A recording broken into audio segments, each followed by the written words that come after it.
Welcome to the How to Be Awesome at Your Job podcast, the show where brilliant professionals share how to sharpen the universal skills required to flourish at work. Enjoy more career fun, wins, meaning, and money with your host, Pete Makaitis. Okay, well, I think you're going to have some fun with our next guest, Dan Rust. If you've ever said, I hate politics or competitive personalities or stuff in that vein, Dan Rust really kind of reframes it and makes it fun. So you're going to walk away with some great takeaways, including one, when internal competitiveness can really be positive for an organization. 2, a couple secret tips for crushing your next yearly performance review. And 3, the massive benefits of bringing just a little bit more energy to work each day. And if you want to check out the show notes, the transcript, the things linked, you can find that at awesomeatyourjob.com/ep25. And if you want it faster in an email you can read 2 minutes or less, sign up for the Gold Nugget email list over there at awesomeatyourjob.com. So a bit about Dan. Dan Rust is the founder of Frontline Learning, an international publisher of corporate training resources. His award-winning keynote speeches and workshops focus on employee engagement, productivity, and career management. He lives in Minneapolis and is the author of Workplace Poker. Are you playing the game or just getting played? Here's Dan. Dan, thanks so much for appearing on the How to Be Awesome at Your Job podcast. It's great, Pete. I'm happy to be here. Well, I really enjoyed your Twitter mini bio, that you are a workplace provocateur. Can you tell us what exactly does that mean?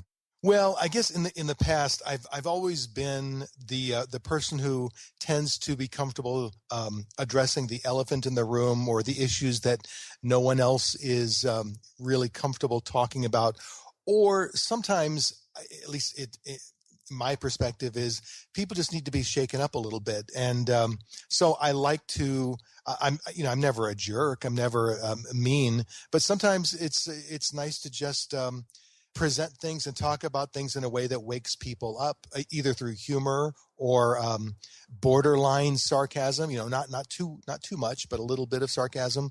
And so I guess provocateur in my mind is someone who provokes, and hopefully what I'm provoking is positive, but inevitably provoking thought, no matter what. Well, lovely. And I saw you had a provocative blog post recently. Is it okay to say boobies at work? Where's the jury? Where'd they come out on that one? A couple of HR departments where they came out was no. That was my guess. My guess. And not even okay to write about it. Not even okay to ask the question. So the ultimate intent of that post or that article was more, what are the standards of behavior, standards of language, and how real can we be? And not that I expect that what we say or how we say it at work is going to be as casual as what we say in some other environment, like a social environment. But I do think sometimes we get so careful in the work environment, and we scrub our communication, we scrub our personalities, and it's almost like we check a part of ourselves at the door. Then we come to work, we do our job, and then when we leave, then we pick up that real part of ourselves. And unfortunately, I think that oftentimes leads to less productive employees. People who, you wonder, why aren't people as engaged as we'd like them to be? Well, maybe part of it is they don't feel like they can truly bring their full selves to the workplace. That resonates with me. And indeed, we had Dr. Todd Dewitt back in episode 13 said some of those same messages associated with being able to reveal a little bit more of yourself, and how that really goes a long way with folks. And of course, you never want to overtly offend somebody or overtly be crass. Obviously not. But at the same time, I do think we've entered an age where people are a little thin-skinned when it comes to workplace communication. And it's amazingly easy for someone to decide, ooh, I've been offended, I've been wronged, and you are the source of me being wronged, and you shall be corrected. Oh, you shall be. That's intense. Well, so that's, we could probably talk back and forth about that for quite a while, but you've got a wealth of, seems like some real useful, actionable strategies and tactics encapsulated in your book, Workplace Poker. Are you playing the game or just getting played? And so I've got several questions about that, but do you want to kind of lay that metaphor out for us up front? What's up with the Workplace Poker title? Well, I'll do that, Pete. Now, I'm a little concerned because I have followed your blog. I've read your blog, and your overall purpose is to help people get better at their jobs and help people do better work and become really good at their jobs, which is fantastic. Absolutely taking nothing away from that. But the essence of Workplace Poker, the book, and the overall, I guess, mindset behind it is that you can do a great job. You can have fantastic skills and keep honing your skills, getting better and better and better and better, and still not achieve the level of professional growth, the career acceleration that you're hoping for, that you're striving for. And then sometimes as you're pushing, almost like a hamster on a hamster wheel, you get frustrated when you look at others who don't seem to be as skilled, who don't seem to be working as hard, or in other ways just aren't earning it the way you feel you're earning it. And some of their career trajectories take off. And until you peel it apart and begin to analyze why does that happen, it can drive people nuts. You can start to feel like it's just not fair. The world isn't fair. Work isn't fair. And then you lose your motivation to keep improving your skills because who wants to do that? It's like the ultimate insane asylum. I keep trying to get better, but other people who maybe aren't trying as hard as I am seem to be doing better. Well, what's up with that? Oh, well, boy, it's a good thing we've got you to fill in the gaps. Well, the way I generally introduce it as a concept for people is I talk about two different dynamics in the workplace, the cooperative dynamic and the competitive dynamic. And the cooperative dynamic is one that everyone's comfortable talking about. We want you to be a team player. We want you to work well with others. We want you to help people. We want other people to help you. And we want us to be in this together. And so that's why you see so many motivational posters. There's no I in team. We always need to be rowing in the same direction. You don't see any posters that say there's no team in promotion. But in reality, there is no team in promotion. I mean, no, there's no A or E. we give promotions to a person, an individual. So who do we decide to give, a promotion to, or decide to, in some other way, highlight? And there does come a point in time where there is a competitive dynamic at work, and that competitive dynamic exists every single day along with the cooperative dynamic, even though we like to say business is like family or should be like a family. It's not. Business is not family. I don't know of any families where someone comes to you one day and says, we've been reevaluating our priorities, and I'm sorry, little Bobby, but we're just going to have to let you go. Oh, poor Bobby. Yeah. What's he going to do? Yes. So we have to accept the reality, and it's not bad. See, I think part of what happens is people, when I start talking like this, they start to feel like, oh no, that's awful. No, it's not. Business is not family. There is a competitive aspect to employment. In fact, I heard a great story a while back where a lady that I met, she was telling me that she had a roommate in college who was not the greatest student. The lady I was talking to was a 4.0 student. And she'd done really well. They both were accounting majors. And when they were seniors and they began interviewing for serious jobs toward the end of their senior year, the lady that I was speaking with, her name was Megan. She was interviewing for some of the same jobs her roommate was. And in the end, they both got nice jobs. But she said she was surprised because her roommate landed a really sweet job with a great company where it was clearly growing. There was lots of growth potential. And she didn't think too much about it. It was a little annoying.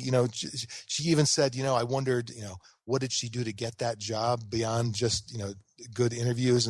But they kind of went their separate ways. And years later, 5, 6, 7 years later, they reconnected and they started spending a little bit of social time together. And one evening they were at the apartment of the woman who hadn't been such a great student. And what Megan was noticing was that the apartment was really nice. furnishings really nice. It was just very clear that the last 6 or 7 years had been really good to her. And as they began sharing stories about what was going on with their work, it was clear to Megan that her roommate not only had landed a great job, but it had a lot of growth potential. And Megan was doing okay, but not nearly as well. And at a certain point, the way she told it to me, she said they'd had a couple glasses of wine, they were relaxed, they'd done a few things in the last few weeks, so they were kind of okay with each other. And she finally just said, I got to ask, what happened? How did you land that job? And the roommate, her name was Janelle, she said, well, let me show you something. And she went to a closet. She brought out a portfolio that she had used in her job interviews. And it was a portfolio where Janelle had taken records from her days as a Girl Scout where she was selling cookies. And she had won some awards for cookie sales. And she had kept a spreadsheet from back then of her cookie sales. And then as a swimming, when she was on the swim team, she had a spreadsheet of how she tracked her time and how that helped her improve. And then she had documentation from some of the social clubs that she was part of in college. And to make a long story short, she had like a 2-inch binder that she'd created, which highlighted all kinds of things that she had done that were relevant to the position she was going after. And the point of the story, though, came next because Megan said to her, well, this is great. Why didn't you share this with me then? And Janelle said, well, to be honest, you're the reason I put this together because I knew I was going to be interviewing at some of the same companies.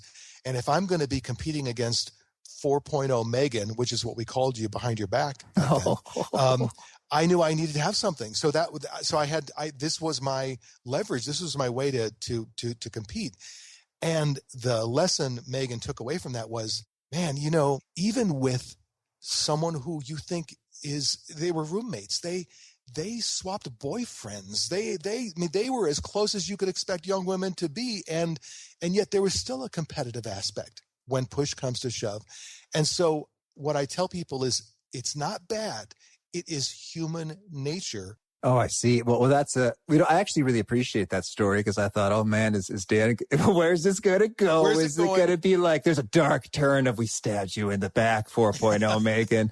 But no, just like Janelle just did a fine job of documenting every accomplishment throughout her life trajectory along the way. And that's just a good best practice. So that's encouraging to hear is that you're not advocating, take him out at the knees, but rather, be smart, and get your act together and make sure that you're shining in the best light possible. Well, and I even had the CEO of a company read the book and he came back to me and he said, I would feel great if everyone in my company read this because when you look at the accumulated set of practices, they're all positive. They're all ethical. They're actually all really good habits for people to have. Even the habits of self-promotion. I have a whole chapter on self-promotion, which when people hear that term, man, you think Donald Trump, blowhard. You think P.T. Barnum. You think, someone tooting their own horn. And yet, in reality, in the workplace, if someone is tooting their own horn too loudly in a way that's not realistic, not fair, not accurate, it actually works against them. The worst thing you can be in the workplace is someone who is known as a self-promoter or known as a horn tooter, because the moment you kind of get flagged as that, what people will do without ever saying it, number one, they'll discount what they do hear about you. So when they hear good things or they hear you say good things, they immediately chop off 50% of the validity because they assume you're overdoing it or overstating it. But secondly, people will actually work against you. They won't mention your name when something comes up in conversation. They may actively keep you on the sidelines or not involve you in projects because they feel like you'll suck up all of the credit if the project goes well. And if it doesn't go well, you'll be one of those people who quickly scurries toward the door to make sure you don't get hanged with a non-successful project. So instead, what I did is I reached out to people who I knew were effective self-promoters who didn't have that reputation. And I wanted to know, so how do you do it? What are some of the subtle ways that you promote your work, that you highlight your capabilities. And the portfolio is one great example, particularly if you are interviewing for jobs. But even if you're not interviewing for jobs, if you come into a performance review at the end of the year and you actually have documented the key things that you've done from January all the way forward, the way it really works for most managers, they get to December or January and they've got to do these annual performance reviews. Scratching their head. Oh, and it's overwhelming, and they just don't. And I get it. Everyone's busy. They got a lot of stuff going on. Nobody remembers January or February of the previous year. But if you come in and you have documented reminders of projects that you've worked on, things that you've done, even it can be as simple as, if you put a little extra time into a PowerPoint presentation back in January, either printing it out or having it available so that you can remind whoever is giving you your performance review of the key things that you've done. It's amazing how much power that has. And you're much more likely to get, if either bonuses are being allocated or raises are being allocated, if you can go from getting a 3% raise to a 4.5% raise, that may not seem like a lot, but if you do that every year for 5 years or 10 years, that accumulated difference can be significant. Oh, yeah. And more important than just those dollars, by highlighting your contributions, I think it reinforces in your manager's mind that you're a player. You are someone who's bringing your A game to the table, as opposed to the person who comes in and sits down and is perfectly fine, but basically is expecting the manager to drive the discussion and to remember everything. It's not bad. It just isn't as effective as you taking charge. Most managers really appreciate that you're putting in the heavy mental work because they have a lot of other things to be focusing on. Mm-hmm. That reminds me of something we heard from Kara Eschbach in episode 18. I guess I'm self-promoting here too. I'm a quick study, Dan. Thank you. But she was talking about in the performance review cycles, indeed, you also want to get some kind of a leg up or some advance notice going out there, because sometimes by the time you sit down and talk about the document, it may be too late. So I'm loving that idea of presenting those things at your performance review, but even more so, figuring out the timeline associated with who's talking what about your performance and ensuring it gets to those people at the right time. Absolutely. If you know the culture in your business is the quote unquote performance review is actually the point where we just tell you what we've decided, then you've got to back that up and know when are those decisions being made, and essentially create your pre-performance review engagement, whatever that might be, whatever the right timing might be. I also spoke with a guy who said that when he was laying out his various projects for the year, he always, because January was performance review time, he always made sure that he had some kind of high profile project that was likely to generate some positive recognition in November and December, because he wanted, if you do your best work in January, a year later, no matter how good it was, it just loses some of its oomph. So he said this had been part of his strategy for over 5 years, where when they were laying out their objectives for the coming year and the various things he was going to work on, he always tried to think of something that was going to be kind of a high impact, quick hit project that he knew he could do it. He knew he could complete it. He knew it was going to be a little bit, different and get some recognition. And again, it was something he had never shared that strategy with anyone until he and I started talking. And even when we were initially talking, he was hesitant, because I think a lot of the non-obvious self-promoters, they're not exactly comfortable acknowledging that they have these strategies. No, right. But they do have them. Now, he did say eventually, he said, the thing is, this isn't going to work for me if everyone in my business starts doing it. That's true. And we agreed. But in the end, he allowed me to use the particular technique or include it as one of the self-promotion tips. Another thing I heard from a lady was, again, these are subtle things that can be used every week, sometimes every day. They're not the big, huge blowout ideas.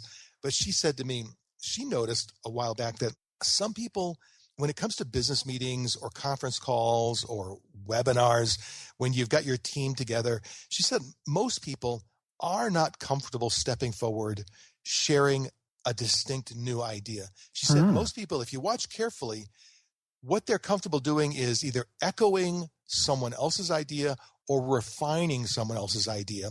So she said, I noticed that if I had a new idea that I shared or a particular perspective that I shared, it was amazing how often then throughout the meeting, people would say, well, like she said, I think this is good and we should do this. And she recognized early on that the person who really gets credit is the person who initiates the thought. Even if it's a thought that people ultimately don't agree with, being the person who steps forward and initiates is a much better self-promotion strategy than just saying, yeah, I agree with what she said, and maybe we can improve it in this way. And it was such a subtle thing, but then I started watching in my world of work, and she was absolutely right. The self-promoters, the effective ones, were people who put themselves on the line a little bit. That's right. And it didn't even always have to be an idea that people jumped on board and said, oh, that's great. Sometimes being the person who's willing to share a thought or an idea, and in the end, everyone goes, yeah, you know what? Thanks. Probably not going to work for us. And then we move on. You still are better off in terms of self-promotion. Then you're better off than the other 3 or 4 people who picked your idea apart, because anyone can pick an idea apart.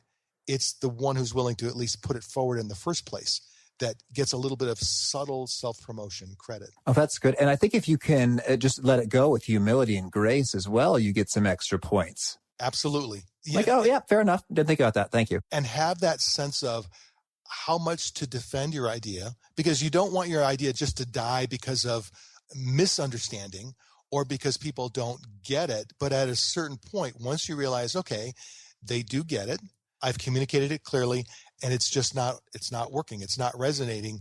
You let it go, and you let it go graciously.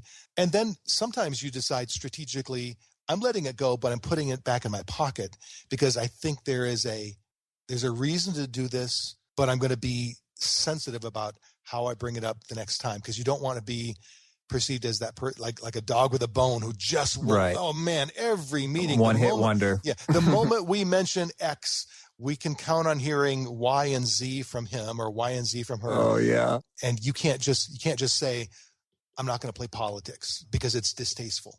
Well, it's kind of like sitting at a poker table. Your chips are on the table. Someone's putting your chips in the pot every hand. Like it or not, your chips are going away. You can't just sit there and fold your arms and saying, well, I'm not going to play.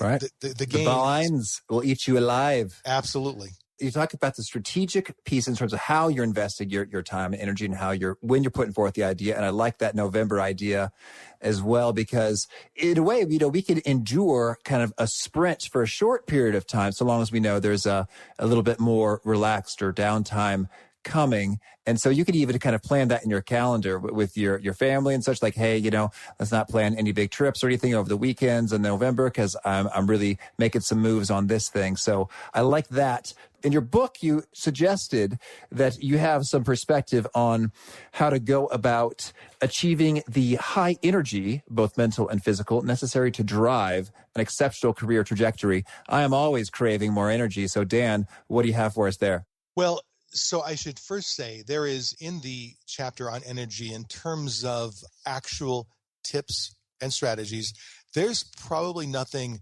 new there that many or most of us haven't heard before. Are you telling me I should put my phone down an hour before bed? You probably should, and you've probably heard that, 14 times before, and you should drink more water, and you should have more fiber, and you should exercise more, and you should take time to dial down, and all of those things.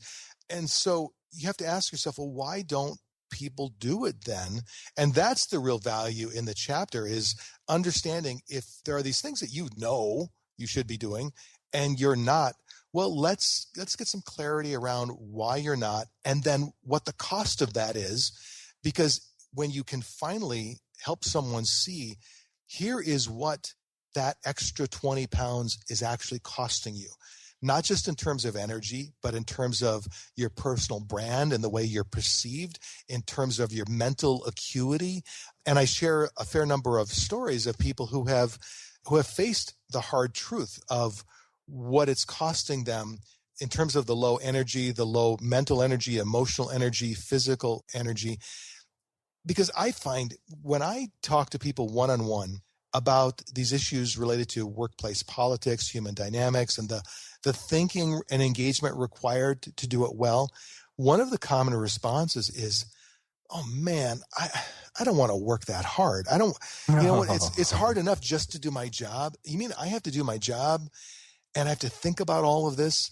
And it floored me until I began to think about it more deeply and realize what they're really saying is they don't have the mental energy to do all of this.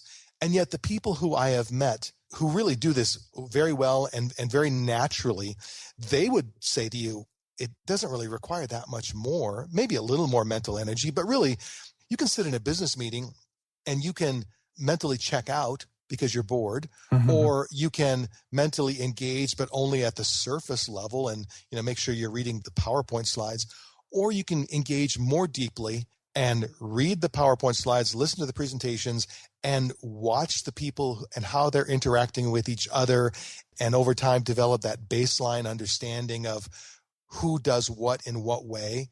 Because one of the keys for reading people in the workplace is not like trying to be a carnival trickster where you instantly read someone and you instantly know everything about them. No, it's the real key is to over time observe what people are like, who shows up on time for meetings, who shows up late, who doesn't show up, how do they communicate, and I list a whole bunch of things in the book. And essentially, by noticing these things, you develop a baseline and you get a deeper understanding of who people are, how they communicate, and you're able then to notice when that baseline changes.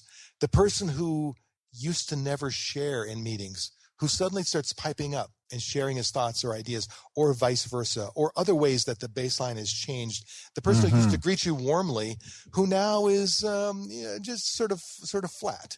All of those subtleties. I had a lady talk to me 3 weeks ago. She said that she'd been suddenly laid off, and it was a complete shock. There was absolutely no way to have predicted it, except after she read the book and she began thinking, she realized that for 2 months, there had been a change in the behavior of certain people. And she'd noticed it in the way she was being treated, in the projects she was being assigned, in the work. But it was only in hindsight that she said, oh, I realize now what was happening is they had a contraction in the business. They were looking to reduce costs, and they eliminated a number of highly compensated positions, hers included. And she said, now as I look back, I probably could have seen it coming sooner, which would have given me 2 months more time to look for new work, or might have given me time to sell myself better internally if I'd been paying closer attention. So I do think that when people develop or have the energy, both physical and mental and emotional, to focus on these things in the workplace, in the end, it becomes almost like just a natural part of you and doesn't feel like you're doing anything extra. But I would say the one thing that's most mentally draining for people in the workplace is the judgments that they place on other people.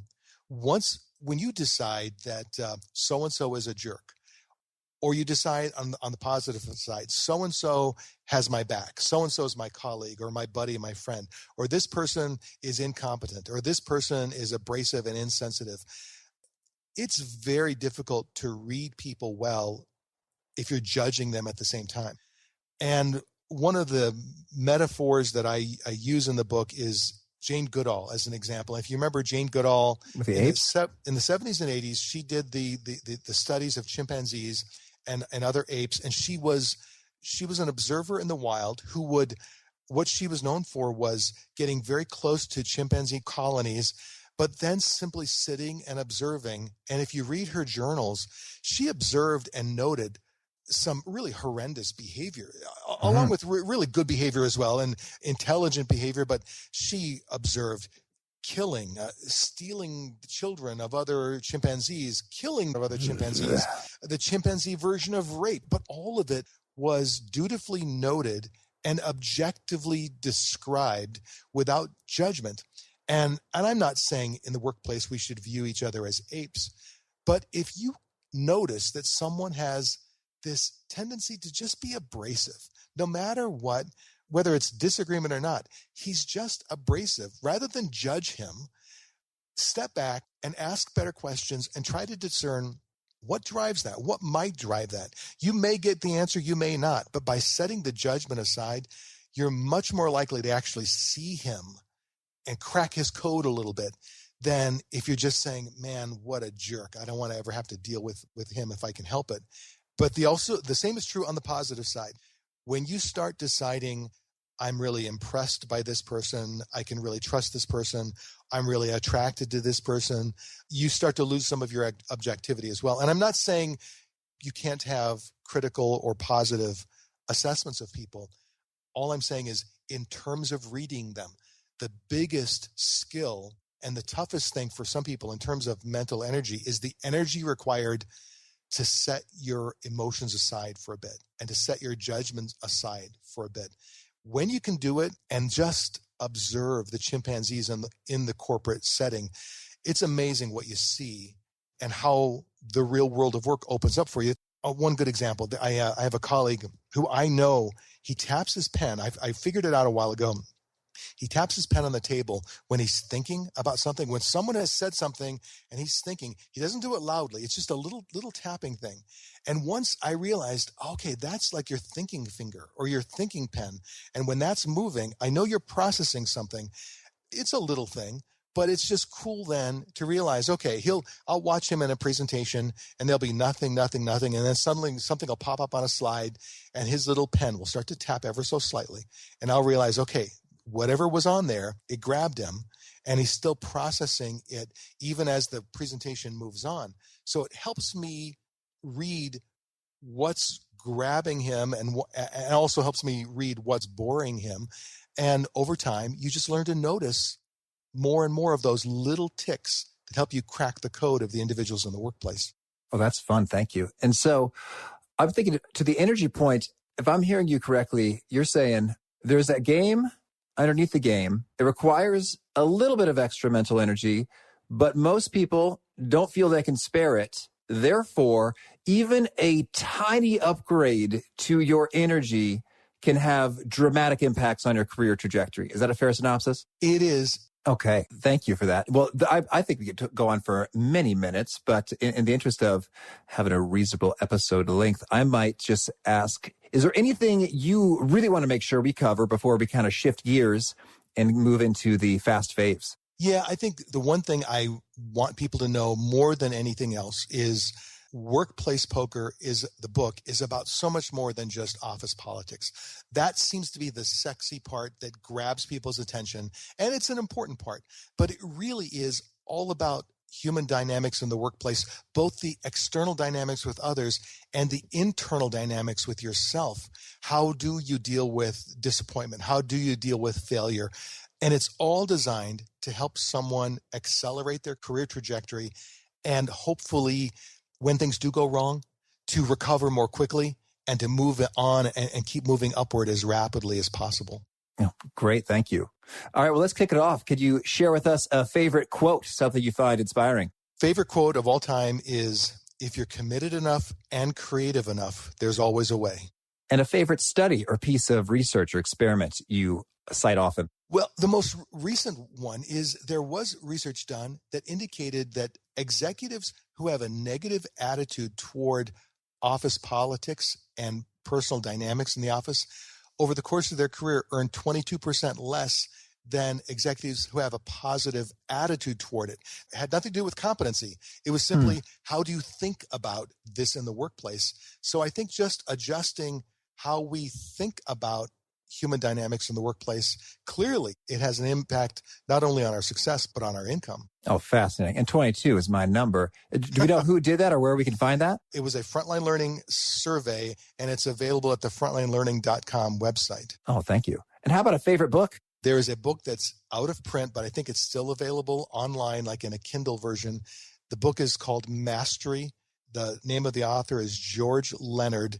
It is a small book, a quick read, but it is a great book that focuses on how do people truly get better at complex skills over time? Because what happens to a lot of people is they'll start working on something and then they'll feel like, I'm not getting better, I'm not getting better, I'm not getting better. But in fact, they are getting better.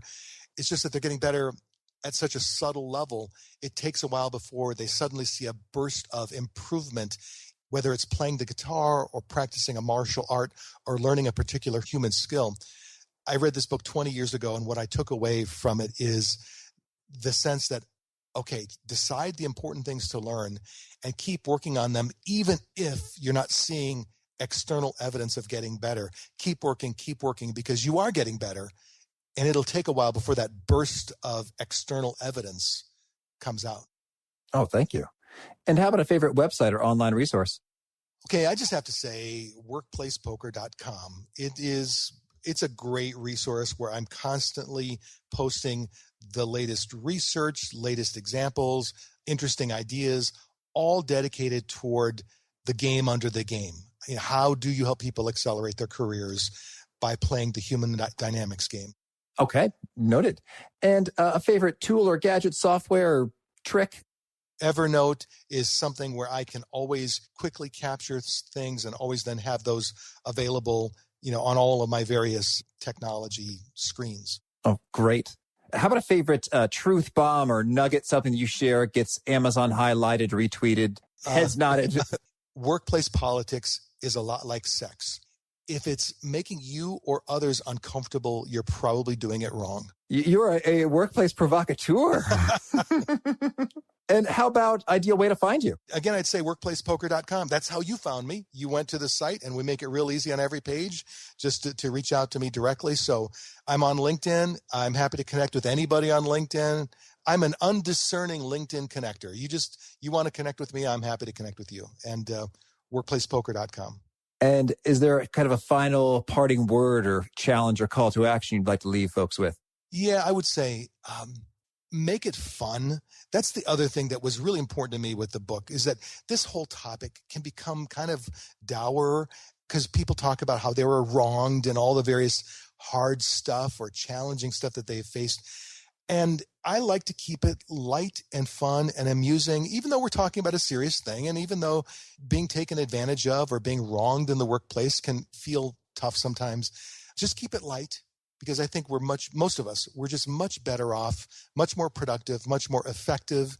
We learn better. Everything is better when we can just keep it light and fun. All right. Well, Dan, thank you so much. It's been a real treat having you, and I wish you all the best of luck here. Hey, the feeling is totally mutual. Thanks, Pete. Enjoy that conversation. You're ready to take a couple steps to be competitive in a positive, uplifting, smart way of presenting yourself well and reaping those benefits. And again, to check out the show notes, transcript, and things linked, you can find that at awesomeatyourjob.com/ep25. See you next time. Thanks for joining us for today's episode. To get the most out of this conversation, visit awesomeatyourjob.com to find today's show notes, transcript, and infographic summary cheat sheet. For more entertaining professional skill sharpening, be sure to subscribe to catch the next episode of How to Be Awesome at Your Job.